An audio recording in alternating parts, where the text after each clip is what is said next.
Hello, everybody. Today, as promised, I'm going to talk about how to sing Don't Stop Believin'. It's apparently not doesn't have a G on the end. Believin' by Journey. So if you want to hear about this and methods that go into singing something like this, join me and we're going to chat about it.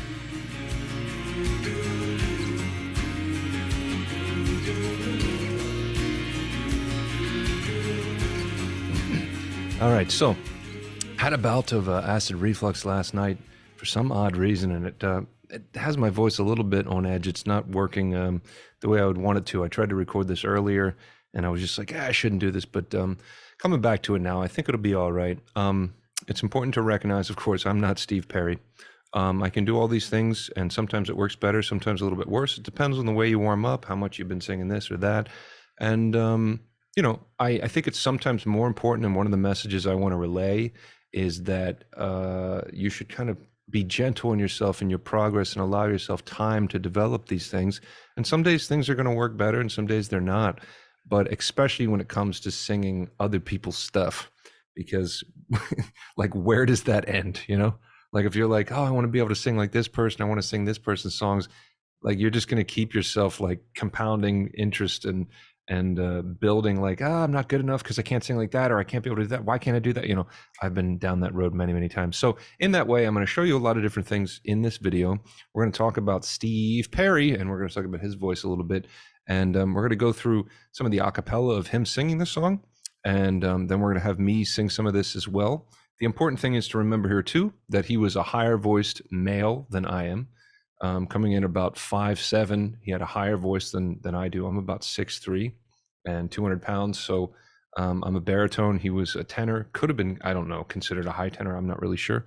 But his bridge was a little bit higher than mine. And the reason I bring that up is because we're putting myself right in this song a little bit over my bridge. And that's another reason why I picked this song, because it becomes very difficult and confusing for most people to not only kind of even get close to their bridge without shouting and stuff, but to sing directly on your bridge or right over it and try to have it sound normal or some version of normal, and not, terrible is difficult. And it can be difficult even if you've been kind of doing these things for a number of years. But one of the main takeaways that hopefully you'll get from this video is something that not many people talk about, which is tension and release. What I mean by that is that you're going to be all the time in singing dealing with certain levels of tension and release. If you're a screamer, if you're a distortional person, if you're a belter, if you're a light singer, somebody like Coldplay, like Chris Martin, that sings using a lot of airier, breathier falsetto and stuff like that, there are versions of tension and release. So another analogy could be if you've ever played guitar or gotten into guitar and you just learn about bar chords, then you find out one song has almost nothing but bar chords in it. Your hand just goes like this the whole time. And after a while, you're just like, oh, God. We got to get to a point where we understand that the voice is the same way. So similar to holding a milk jug out like this, if you're singing a song like this and right out of the gate, you're like, you're already starting to go too far with it, then you have to learn how to have some tension and release. Finding release in these ways that we're going to talk about comes from a lot of different things. It could come from just diaphragmatic support, allowing yourself to loosen up here and allowing yourself to use more of this musculature. Could come from moving to more pharyngeal and allowing your voice to be pharyngeal, so we're taking the weight off of the throat. It could come from lowering the larynx so that we're stretching the vocal cords downwards and that we're stretching everything that way and elongating the voice box. Or it could come from using different muscle groups so that we're not relying on one set of muscle groups and going like that. So, as I was trying to mention again, what you're going to hear with me doing some of this, whether it kind of works perfectly or not, is that I'm over my bridge. He is probably close to his bridge during a lot of this stuff, but he might be a little bit under. What that means is that I have to mix faster. I have to mix further. I have to do vowel modifying and things like that more so. So my version of singing this is not going to sound as clear or as enunciated as his, because I have to do more things to stay in that tension and release game that we're talking about. So if I jump in here, this is just a karaoke track from the intranet. I'm going to put on some reverb.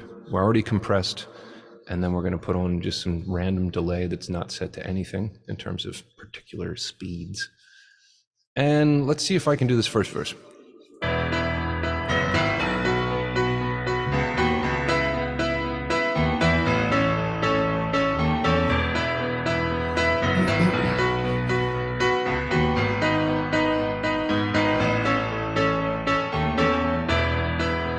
Just a small town girl living in a lonely world. She took the midnight train going anywhere.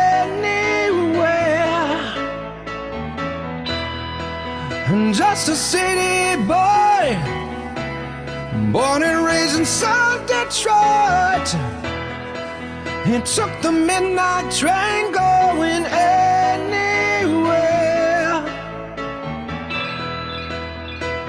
All right.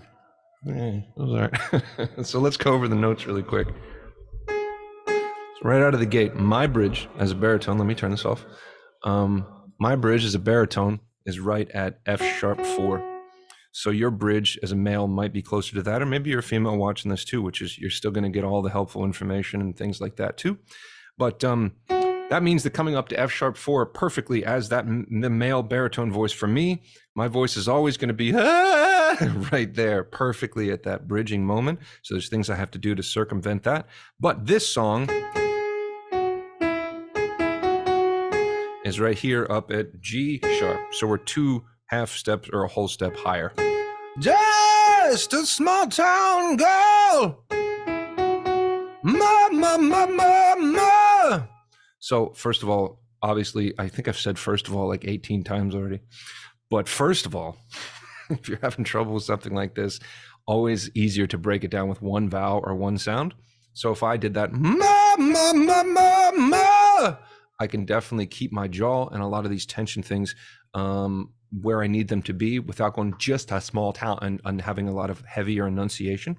So you can always use one vowel. Now, what's important here, and like I said, I want to start sprinkling in, is that there has to be some release in here.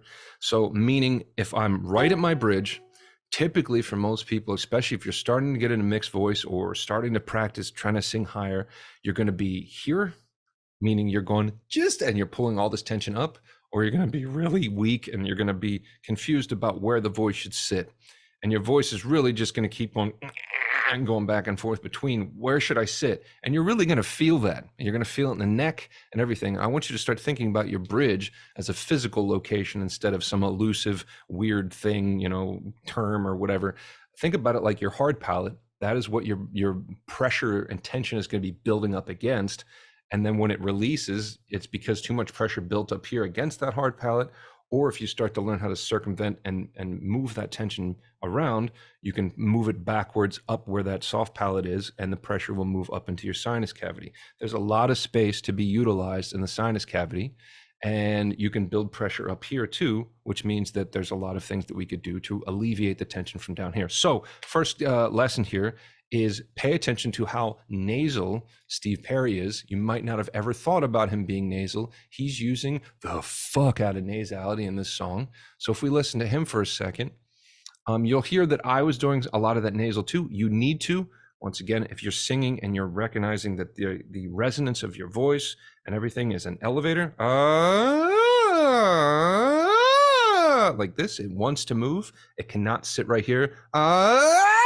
Like that. We need to allow it to move. So it would make sense that if I'm already past my bridge, if you think about me like a thermometer, I'm already up here. So I need to maintain that to have some sense of release so that I'm not building too much tension down here. Now let's listen to Steve Perry. Just a small town girl living in a lonely world. So I want you to listen to the difference right here. Maybe start thinking about this like two different things. This is not chest voice and head voice. Absolutely not chest voice and head voice. So get that out of your mind. This is more chest and more head, but it's mixed together, meaning there's a muscle in between holding it together so that it's not just a small town girl living in a lonely world. It's never that. And these people that do that, it never sounds weird, like good. It's some weird juxtaposition that just doesn't sound great. But listen on the bottom, living in a lonely world. you can actually start to listen to and pay attention to the fact that he's either below that soft palate and hard palate, or it's above, below, above, below, above. Check it out. Living in a lonely world. And he drops back down. She took the midnight train going anywhere. Right there, when he said anywhere, he jumped right up and then back down. Once again, not thinking about these things. We're mixing and getting better at that, but it's cool to be able to start listening to these things and paying attention. So let's try the second verse. Just a city boy, born and raised in South Detroit. So now if we sing, born and raised in South Detroit, my nasal space isn't working as well today, but you can still hear how much nose, or hopefully hear how much nose I'm putting into that, same as his. Born and raised, born and raised, born and raised. If you want to practice that, once again, like I've talked about plenty of times, take UNG, and position that vibration and that placement that you're paying attention to in the back where that uvula hangs down in your throat. Now try to take that and get rid of all the neck tension and move it up into head voice. If you can do that nice and loosely without the tension going like this, you can also move it from vocal fry. Then you're getting closer to what you're hearing him do or hearing me do. Born and raised in South Detroit, he took the midnight train going anywhere. Now he's got these emotional inflections and this kind of romantic type of thing. Anywhere. He's got this kind of thing that he's doing that really makes it sound more 80s and makes it sound more, like I said, kind of romantic love story type of thing, which I'm not very prone to do, but it worked in the 80s. So anyway, we'll come back to this, see if I can find this, a singer in here. I'll do this part for you. Good God, that's loud. Let me turn my verb back on. So a singer in a smoky room.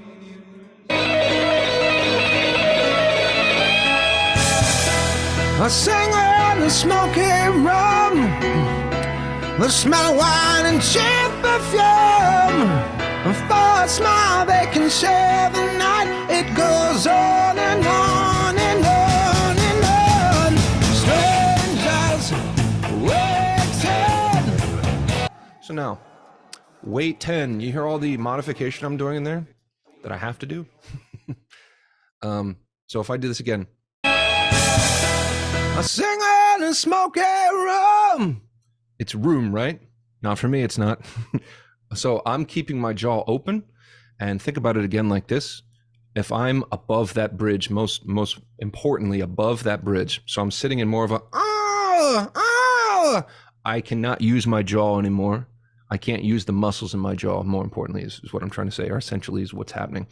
I can use them to open, to release pressure like this, like a ventriloquist dummy, but I can't really use them to enunciate. Keep in mind that enunciation happens mostly right here in the front of the face.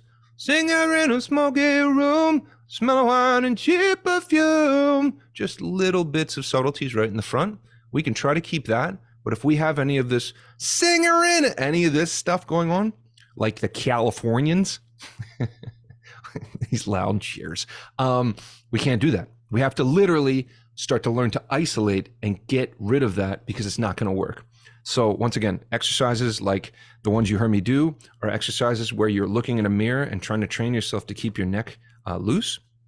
I would say that work on these things in a quieter manner and then build up pressure or build up tension in the better or correct ways. Try putting support under it once you get the notes or the feelings right.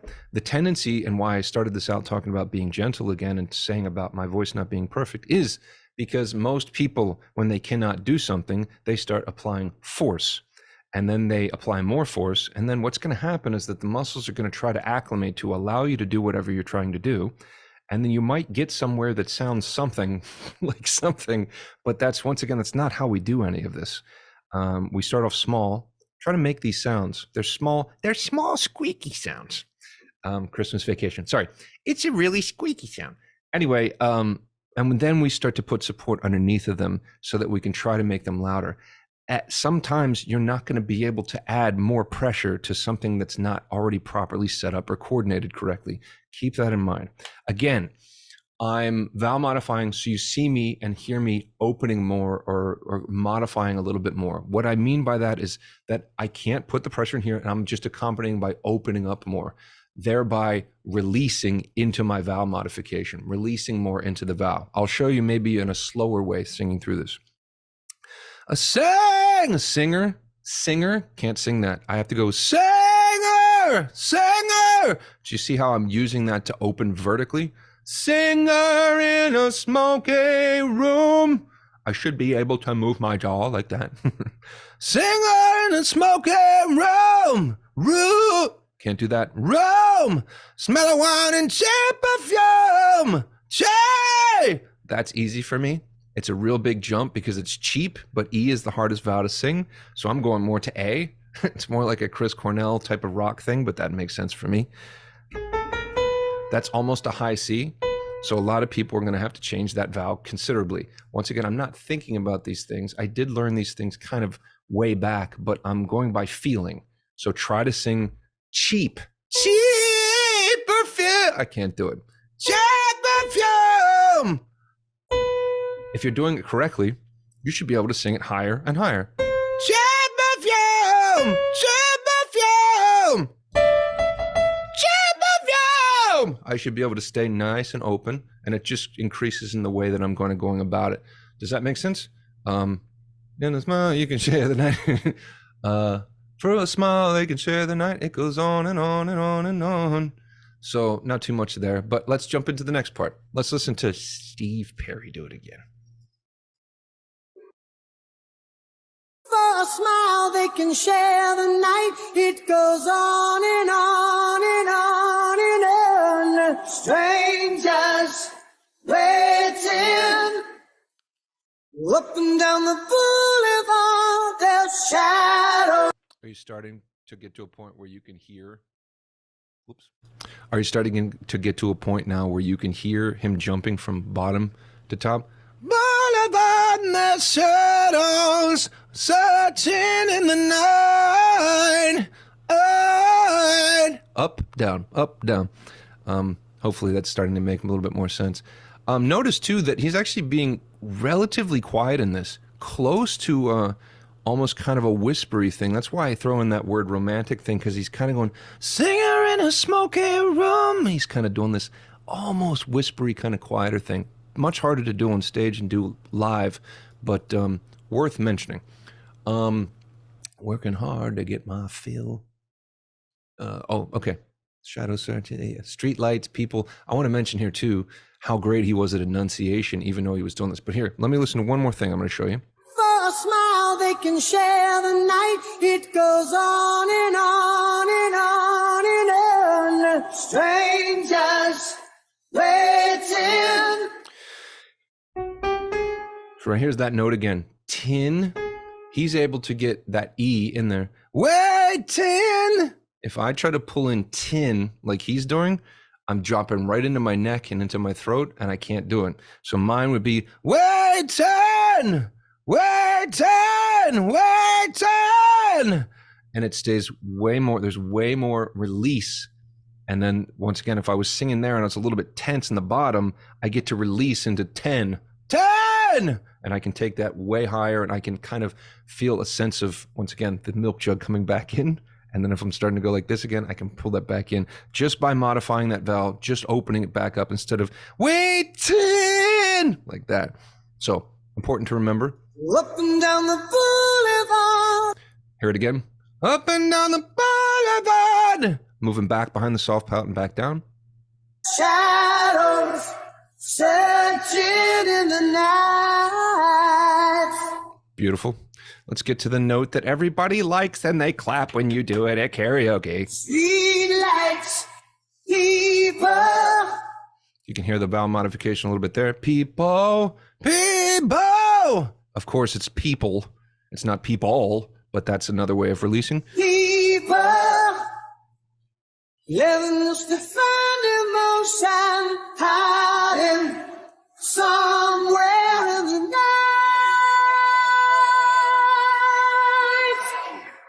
beautiful vibrato on the end of that, something I struggle with, but it's not a heavy note. He's not bearing down like crazy to hit it. He's finding the pocket. Again, it is a B4, so very close to a high C. But he's hitting them in throughout the song, so it's not that big of a deal. But people, you know, they're just like, oh my God, it's the high note, and they get excited. Somewhere in the night. You hear the t at the end? Also not easy to do when you're that high, but he gets those things in there, and he enunciated really, really well. So somewhere in the night, I'm going to show you this. Notice how when we're doing this again, we're finding a note that's broad, and we're not a note, but we're finding a placement in the voice that's nice and kind of connected and broad. So we're not going night or anything like this. The jaw can't be there again, but I'm going night. There's barely any kind of knowing without the beginning and the end what the hell he's singing, because night it just sounds like it just sounds like on a high note. But once again, vowel modification, lack of enunciation. Not too hard to do. I can't tell where I am in the song where he is, but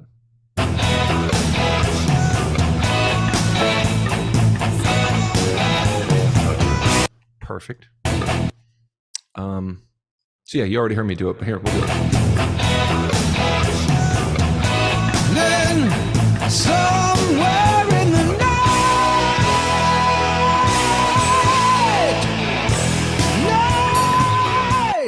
night. So I tend to have trouble relaxing into some of these things all the time, but I can still fake my vibrato from down here. We talked about that in a recent video. Night.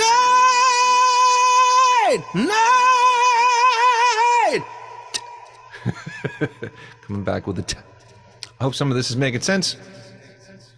Let's keep going. We got some of similar things here again. So I'm not going to talk your ear off about all these things because it's a lot of the same stuff. Working hard to get my fill. There you got feel, fill.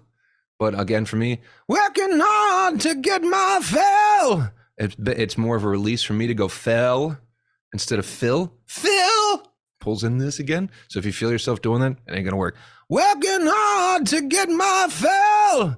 Everybody wants a thrill. Why? You hear that same?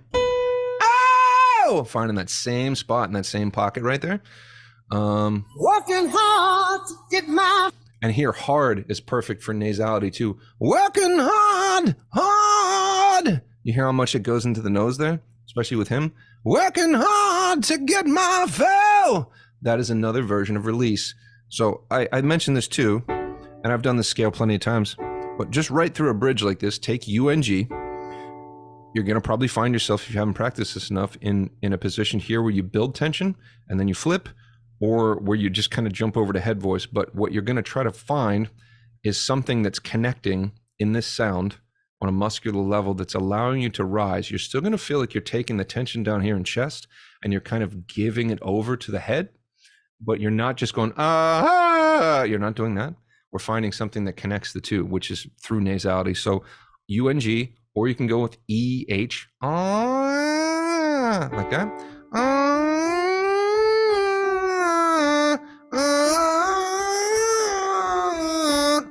Doing it a little bit louder so you can hear it, but try doing that with me.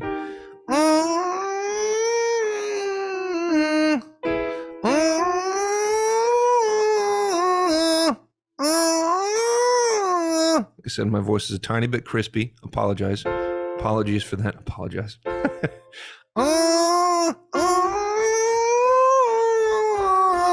Now try to do it the wrong way. Try to stay down here and don't let that elevator rise. We can still be nasal. Can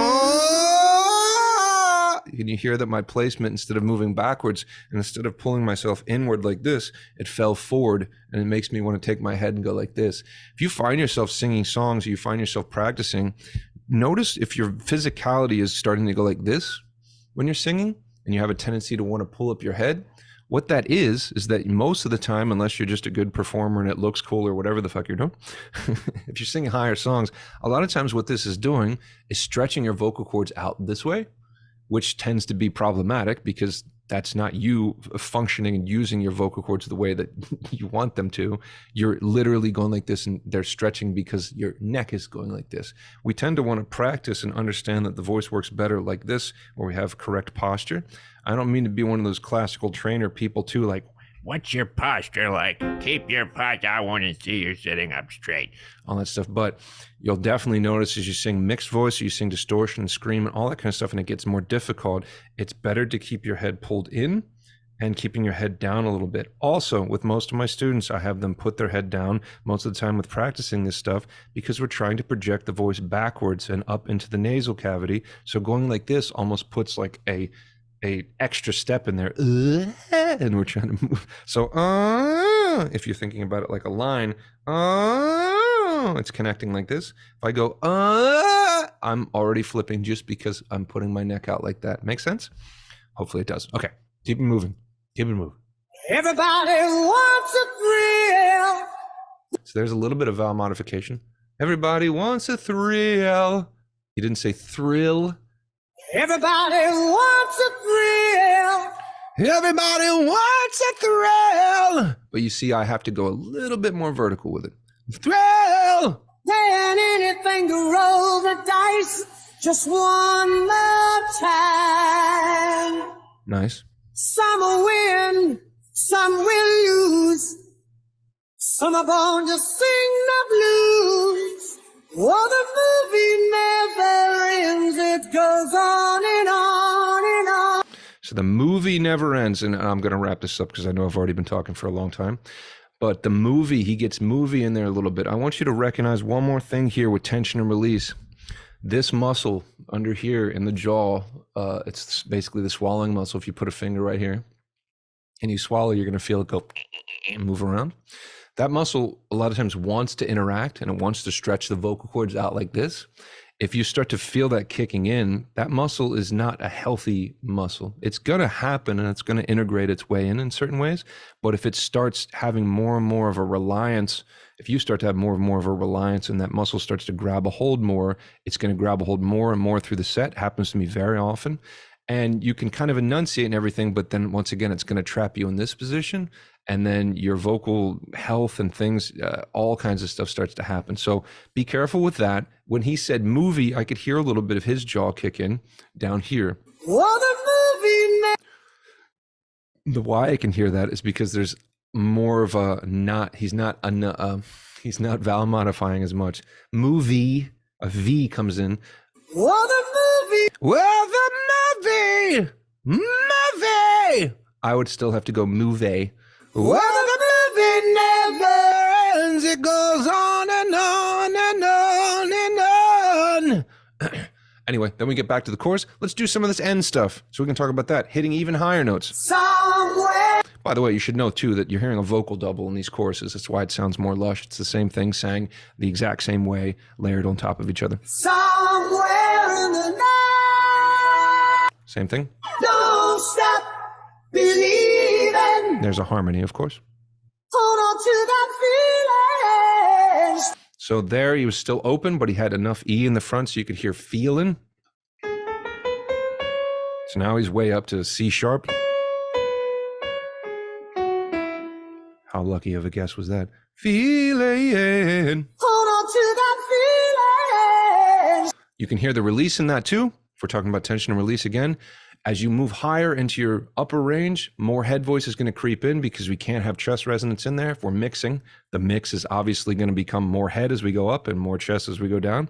You can get better at trying to hold on to the heaviness of chest, like the Chris Cornells and a lot of these people. But in this case, we're hearing head voice come in and we're fucking high. So, feeling. Hold on to that feeling. Hold on to that feeling.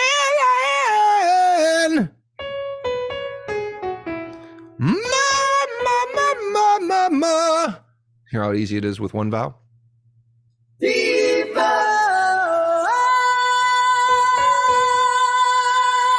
Don't.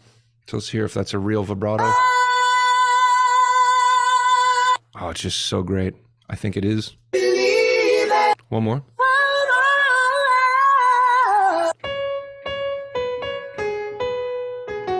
Same thing. Let me hear it again. But you hear how close he is to hold on. But you can see how much easier that is too. There's a lot of release in that. That's why, again, don't get confused and go like, oh yeah, tension release. And then get to a point where you're going, hold on to that feeling. That's pure Mickey Mouse. And of course there's release in that, but that's not what we're doing. Hold on. Hold on to that feeling.